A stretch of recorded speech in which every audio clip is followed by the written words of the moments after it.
দিনত সভাপতিৰ অনুমতি লৈ মই এই গীতটোৰ বিষয়ে এই গীতটোৰ ইতিহাসৰ বিষয়ে দুআষাৰ ক'বলৈ মই বিচাৰিছোঁ। যিটো গীত আজি আমি আপোনালোকৰ আগত পৰিৱেশন কৰিম বুলি ভাবিছোঁ, এই গীতটোৰ জন্ম হৈছিলে আজিৰ পৰা 22 বছৰ আগত।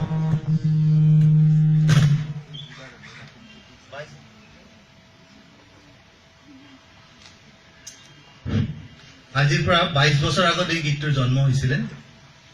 1994 চনত এই হোষ্টেলত মই আৱাসী হিচাপে ইয়াত আহিছিলোঁ আৰু সেই সময়ত মোৰ লগত মোৰ সহপাঠীসকল আছিলে আৰু মোৰ ছিনিয়ৰ দাদাসকল আছিলে। তেতিয়া আমাৰ কেইজনমান আমাৰ খুব মৰমৰ দাদা আছিল। তেখেতসকলৰ ভিতৰত মই নাম ল'ব বিচাৰিছোঁ ডক্টৰ ৰতন দাস, যোনে এই গীতটো লিখিছিল আৰু এই গীতটোত সংগীত দিছিলে ডক্টৰ মধুসূদন কলিতা, ডক্টৰ ৰেৱতী বসুমতাৰী, আপোনালোকে বোধহয় জানে। তেওঁলোকে আমাক এই গীতটো শিকাইছিলে আৰু আজি পৰা 22 বছৰ আগত ঠিক মনত আছে এইখিনি জাগাতে আমি গানটো প্ৰথমবাৰৰ বাবে পৰিৱেশন কৰিছিলোঁ আৰু সেই দিনৰ পৰাই আমি থকা কৰিম। হয়তো আগৰ নিচিনা হয়তো সেই গানটো পৰিৱেশন কৰিব নোৱাৰিম আমি, তথাপি চেষ্টা কৰিছোঁ।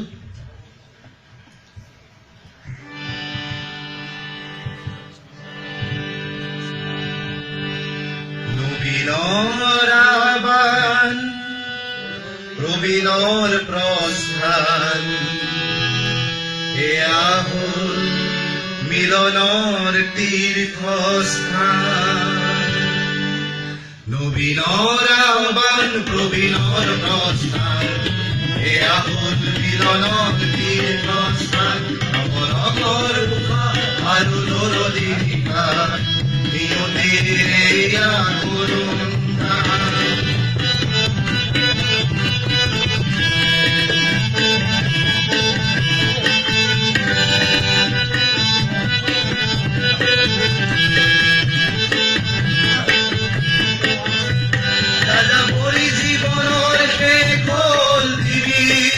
রঙিন খনির নীলিম সাগর, দেখিলো তোমার প্রেমর আহর, জীবন বন্ধু তুমি করিয়া মাতর।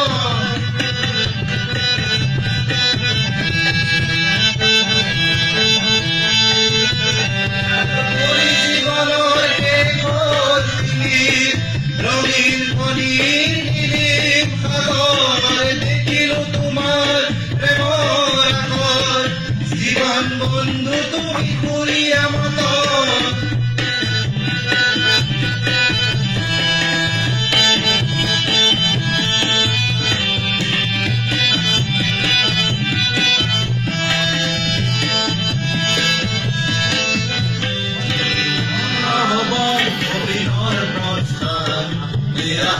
মিলনৰ তীৰ্থস্থান, নৱৰঙৰ মুখৰ আৰু নৰদী নিশান, নিয়তিৰে এয়া কৰুণ গান।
স্থান নব নবৰ উষা আৰু দৰদী